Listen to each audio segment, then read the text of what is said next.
saya. Terima kasih. Nuhun atas masukan dan revisinya terhadap skripsinya Pira.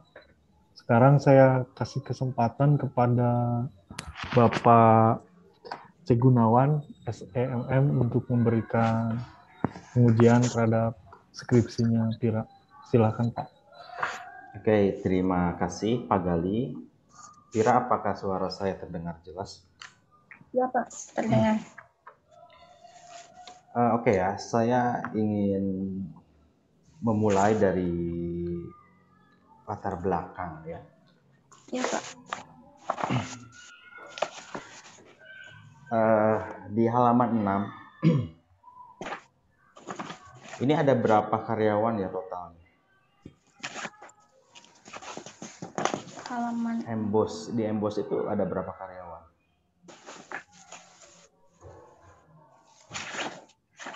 ini kan Pira ambil yang 4 bulan ya Pak, dari Januari sampai April. Jadi kebetulan dari pas Januari April itu karyawan Embos itu bertambah, tapi dari sesudah April karyawan itu berkurang gitu Pak, karena dimutasi dan dirotasikan ke bagian lain gitu. Jadi kalau jadi maksudnya Bapak bertanya pada bulan sekarang apa yang gimana Pak? Enggak, ada berapa karyawan? Berarti berapa? Seratusan karyawannya. Ya. Karyawan Embos itu seratusan, oke ya. Karyawan terlambat itu kan 10, 12, 14, 15. Ya. Apakah memang itu menjadi sesuatu yang urgent, yang bisa berdampak pada apa ya? Pada seluruh proses kerja di itu Embos. Ini berapa persen jadinya? 10%. Yang terlambatnya 10, 12. Ya. Itu jadi hal yang fatal gitu ya untuk Vira jadikan penelitiannya.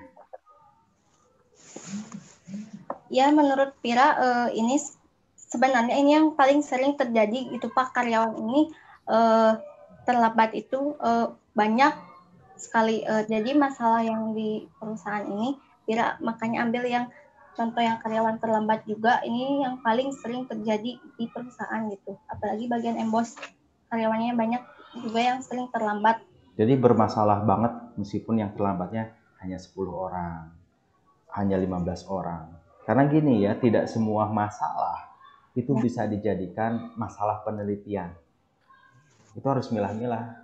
Mana yang masalah yang bisa langsung diselesaikan tanpa harus diteliti. Ada masalah yang harus diselesaikan dengan diteliti terlebih dahulu. Nah, pertanyaannya adalah apakah keterlambatan karyawan ini merupakan satu masalah yang memang harus melalui proses penelitian atau misalnya hanya 10 orang bisa pakai teguran selesai atau bagaimana? Sehingga ini menjadi satu hal yang penting bagi kamu di dalam latar belakang sampai dicantumkan, sampai disinggung mengenai keterlambatan. Nah, itu pertanyaan saya yang pertama. Ya karena apa? Tidak semua masalah itu bisa dijadikan masalah penelitian. Kalau misalnya masalah itu bisa diselesaikan dengan hanya satu kebijakan atau keputusan langsung saat itu juga, yang ngapain harus diteliti itu loh. Ngerti maksud saya?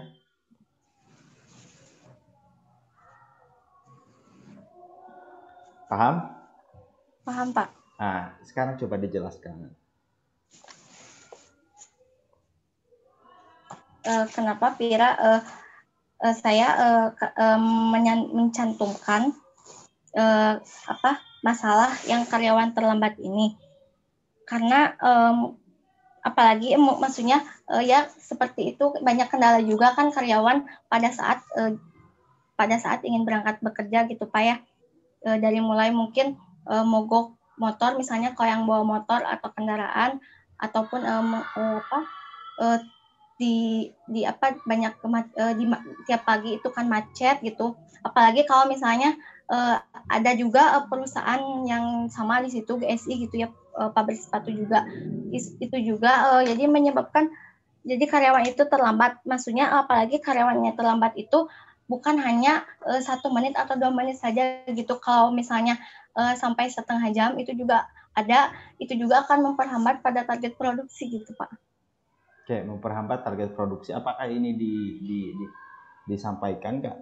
Ini kan ke kinerja ya. Kamu bilang di sini nih di halaman 6. Fenomena yang tampak ini kurangnya disiplin kerja. Kamu singgung itu keterlambatan.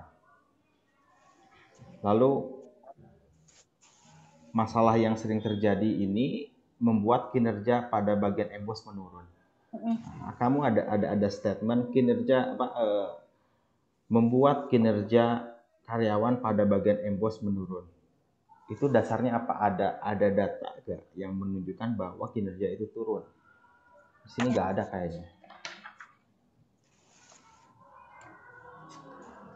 Di latar belakang. Iya. Ada gak? Nah, ini kamu ke statement tuh kinerja pada bagian embos menurun.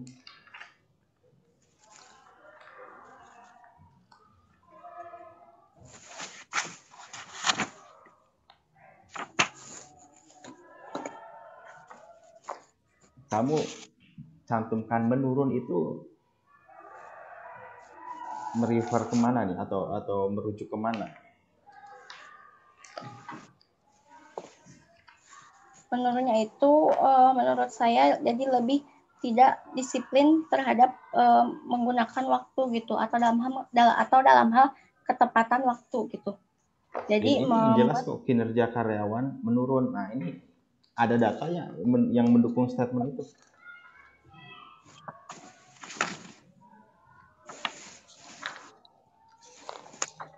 tidak. Ini jelas kok kamu sampaikan menurun. Apakah melihat grafiknya menurun atau melihat angka dari tahun ke tahun menurun? Dari bulan ke bulan Pak. Dari bulan ke bulan. Iya, maksudnya dari bulan ke bulannya ada gak yang menunjukkan mana gitu bulan ke bulannya? Ya, April itu menunjukkan angka yang paling besar karyawan yang terlambatnya. Bulan April. Ini yang membuat kinerja karyawan pada bagian embos menurun. Ini jelas kan ada data keterlambatan. Ya. Oke, kadang saya heran ya, kamu selalu menekankan keterlambatan, bahkan yang padahal yang terlambat itu hanya 10, 12. Jadi pertanyaan saya yang tadi awal itu, apakah memang ini perlu diteliti? Karena ada masalah yang bisa langsung diselesaikan kok. Misalnya supervisornya langsung bertindak. Ya, langsung. Ada apa gitu kan, atau harus perlu penelitian dulu. Nah, gitu ya, itu. Terus ya, yang kedua ini, kinerja karyawan menurunnya itu apa dasarnya gitu ya. Nah, tadi kita ngacu lagi nih ke disiplin. Apakah disiplin ini hanya sebatas keterlambatan? Sehingga nggak ada indikator-indikator lain yang kamu singgung. Kalau saya lihat, tidak ada. Permasalahan yang dieksplor di latar belakang ini kurang dalam. Kalau hanya sebatas bicara disiplin, bicara keterlambatan.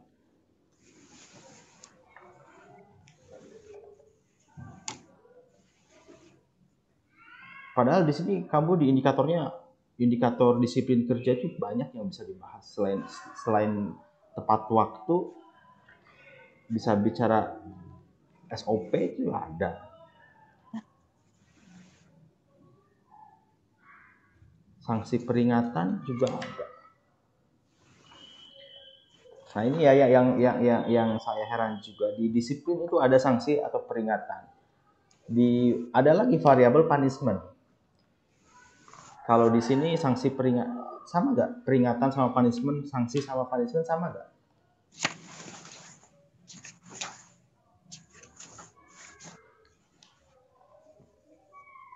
Sanksi sama punishment sama.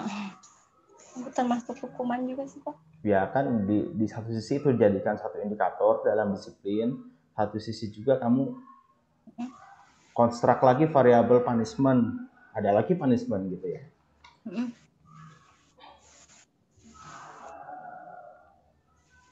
Lalu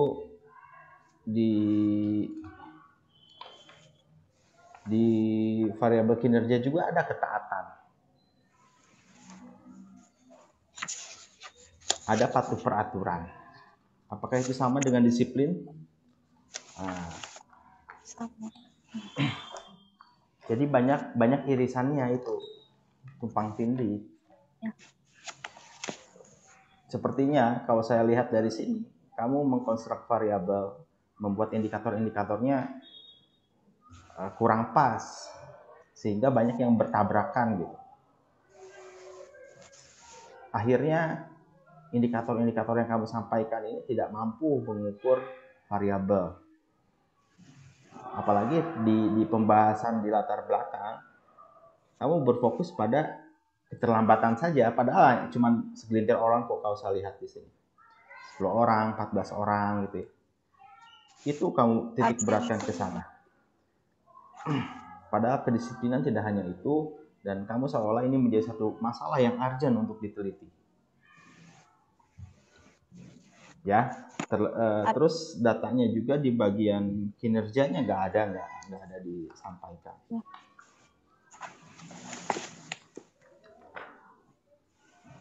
Ya, hanya sekedar absensi. Absensi kayak Februari yang sakit cuma 1 orang. Maret yang sakit 4 orang, yang alfanya Februari 1 orang. Apakah memang itu sesuatu hal yang perlu gitu ya, menjadi satu masalah sampai diangkat dalam penelitian?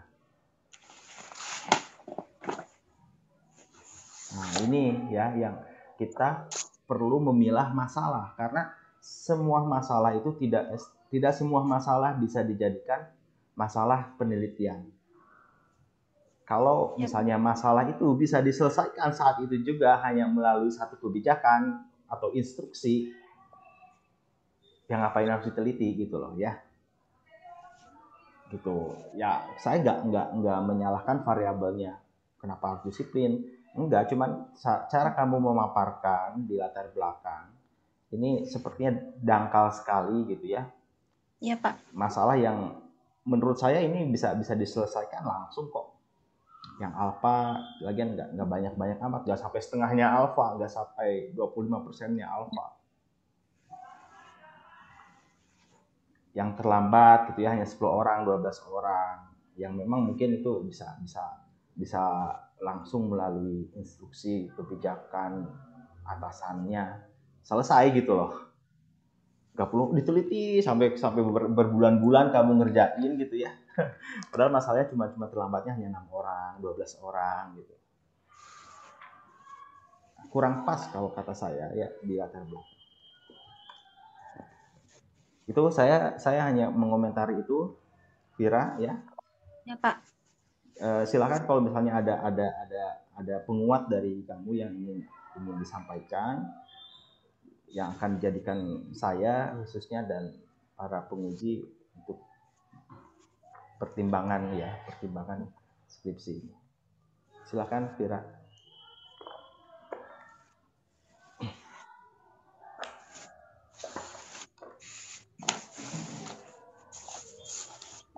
Nggak ada, cukup? Hah? Nggak. Ya sudah, kalau nggak ada. Itu aja Pak Gali ya? Ada 100-an Pak karyawannya. Ya, terima kasih Ya, Pak C. Gunawan. Hampir sama tadi, cuman udah didahului oleh Bapak. Tapi ada hal lain saya yang... Jadi, Pira, ketika Anda melakukan penelitian, itu harus melakukan pra-awal penelitian, itu harus cari datanya itu yang benar gitu ya. Maksudnya, apakah data yang disiplin kerja itu jumlah yang datang terlambat itu segitu, atau misalkan yang sakitnya segitu. Nah, itu benar nggak datanya maksud saya. Jadi, bikinlah sebuah data yang benar-benar logis untuk dilihat oleh audien ketika dia membaca, oh ternyata sumber masalahnya logis gitu ya. Nah, ini kan kelihatan tidak logis sebenarnya.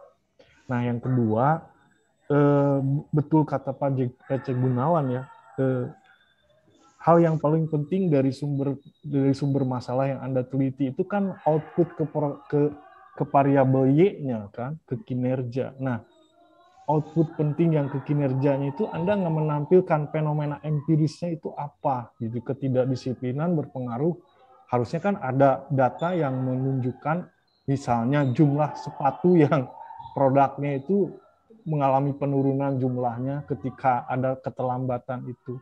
Nah, itu kan jelas kinerjanya yang diteliti. Tuh. Kemudian yang saya mau nambahkan atau komentar ini, penelitian Anda itu kan populasi ya, saya kadang suka greget gitu. Kenapa orang tuh ngambil populasi langsung aja 100 gitu kan. Kemudian Anda pakai rumus apa? Rumus Clemenceau apa ya? Ya. Nah, itu kan rumus itu kan dipakai untuk menggunakan populasi yang tidak diketahui. Contoh misalnya gini, Anda meneliti ibu-ibu yang memberikan susu eksklusif misalkan di daerah kecamatan Situ Mekar, kan kita tidak tahu jumlahnya berapa. Nah, itu kita bisa pakai itu. Misalnya kalau misalkan atau Anda meneliti tentang perilaku orang-orang yang memiliki kelainan misalkan tentang pokoknya yang kaitannya dengan yang kemungkinan tidak diketahui kayak tadi su eksklusif gitu kan, susah kan jumlahnya berapa ibu-ibu itu, Anda boleh pakai rumus itu.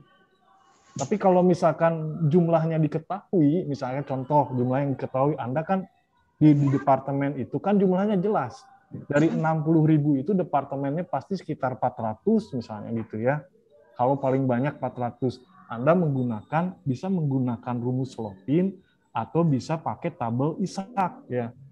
Ya. Tabel Isaac misalkan kalau misalkan jumlah ketelitiannya misalkan yang 10%, kalau misalkan pegawainya ada 400, Anda bisa bikin misalkan jadi berapa gitu kan, jadi jelas gitu, ada dasarnya. Kalau ini kan langsung aja 100 gitu. Nah, saya mau tanya di departemen EBOS itu ada berapa jumlah pegawainya? Seluruh populasinya. Bulan sekarang apa yang terbaru Pak gimana? Ya, yang Anda teliti selama 6 bulan itu, berarti populasinya itu kan. Iya. Berapa jumlah pegawainya? Pasti Anda tahu kan? Iya.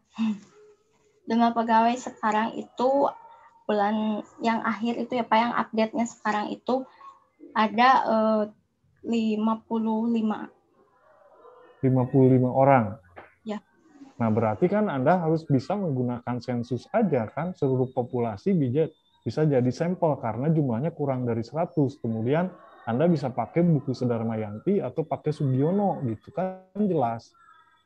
Jadi jangan langsung aja 100 gitu kan.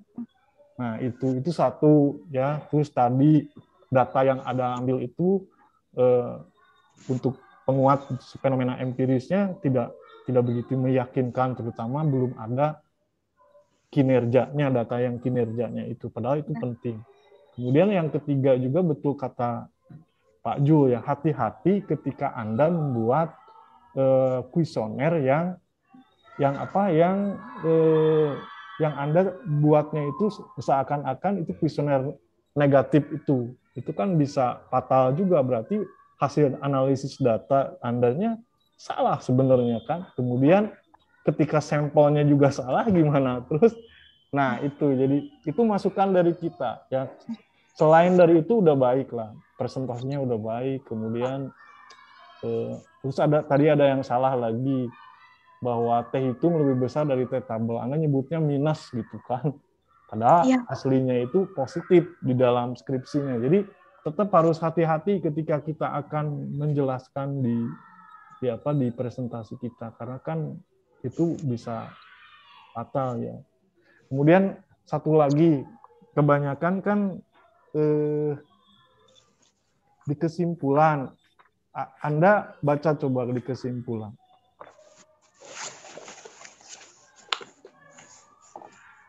Di kesimpulan baca.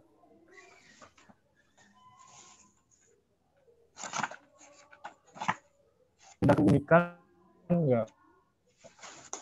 penelitian Anda dengan penelitian terdahulu? Penelitian Pira ya. Apa maaf, diulang barusan nggak kedengaran jaringannya. Ya, kesimpulannya dibaca.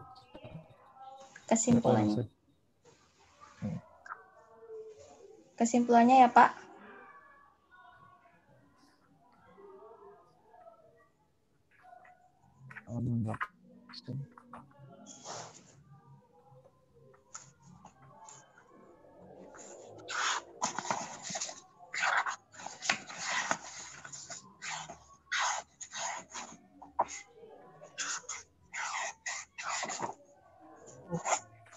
Apa di kesimpulannya baca? Itu aja dibaca aja. Hasil analisis yang bedanya dengan bedanya dengan apa? Ada bedanya nggak?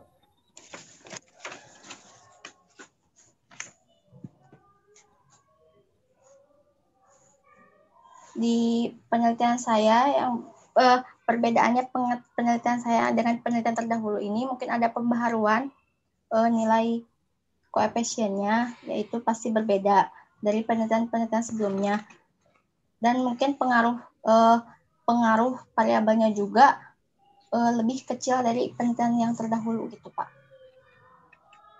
Berarti yang bedanya itunya kan hasil statistiknya aja. Tapi yang misalkan yang kan ini Anda meneliti tentang disiplin kerja di kinerja karyawan di departemen Anda itu.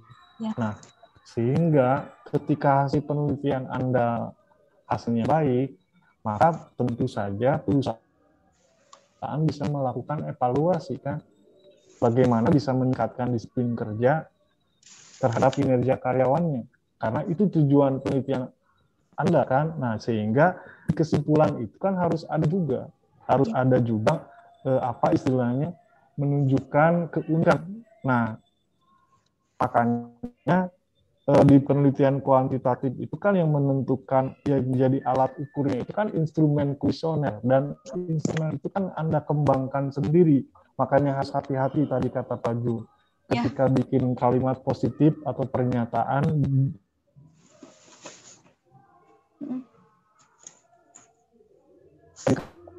kemudian indikator digunakan karena itu alat ukurnya. Ya, Pak. Sehingga hasilnya kan tadi baik banget kan secara analisis deskriptif, indikator disiplin kerja itu apa saja. Nah, tapi nggak ada ditampilkan kan di kesimpulan dalam bentuk satu kalimat misalkan atau dua kalimat itu. Nah, itu kan berarti masukan buat perusahaan ada enggak kan. Kemudian pembaca lihat keunikannya enggak, cuma lihat hasil statistik aja yang beda sedikit dibandingkan penelitian terdahulu. Padahal Anda capek-capek bikin analisis deskriptif, kemudian hasilnya juga bagus. Meskipun tadi ada kesalahan teknis ketika Anda membuat hasil pernyataan positif yang ada negatifnya gitu. Dan itu bisa tapi kan tidak semua bisa seteliti Pak Jul gitu kan. Nah, cuman kalau misalkan orang lain baca penelitian Anda gitu, keunikan dibandingkan penelitian yang lain kan nggak kelihatan. Ya, makanya ditulis tuh ntar. Jadi indikator apa saja yang baik itu dari disiplin kerja, X1-nya apa, kemudian X2-nya apa gitu. Sehingga terlihat keunikannya. Kemudian masukan dari Pak Cegun, masukan dari Pak Jul, Anda perbaiki. Nah, kalau bisa Anda dapat data tentang kinerja, output-nya, turun naik enggak ketika disiplin kerjanya menurun, meskipun yang terlambatnya sedikit. Nah, Anda harus dapat data itu, tampilin untuk perbaikannya. Ya, Pak. Jadi benar-benar terlihat logis gitu, dan bisa menjawab pertanyaan dari Pak Cegun tadi, kenapa Anda mengambil judul ini padahal yang terlambatnya sedikit? Padahal yang terlambat sedikit ini akan berpengaruh besar terhadap output kerjanya, makanya Anda harus dapat data output kerjanya, sehingga ketika terlihat kedisiplinnya meskipun hanya sedikit yang terlambat, tapi akan berpengaruh terhadap hasil pekerjaan. Nah, ini kan tidak dilihatkan hasil pekerjaannya. Jadi kalau ada data itu, pertanyaan Pak Cegun bisa Anda jawab. Gitu. Paham ya sekarang? Tolong dicatat semua masukan dari penguji, semua sangat baik, terutama dari Pak Jul juga, tentang hati-hati dalam membuat pernyataan yang instrumen dari kuesioner yang sifatnya negatif, kalimat pernyataan negatif, sehingga akan membingungkan responden. Harusnya dijelasin dulu gitu, dipahami dulu, yang buatnya juga harus paham dulu gitu. Kemudian dicatat juga masukan dari Pak Cegun ya. Sehingga Anda harus mengcounternya dengan output data kinerja, karena itu inti penelitian Anda. Itu saja. Terima kasih semuanya sudah memberikan masukan, Pak Jul sama Pak Cek Gunawan, dan sekarang kita lanjut ke session berikutnya, yaitu memberikan pertanyaan komprehensif.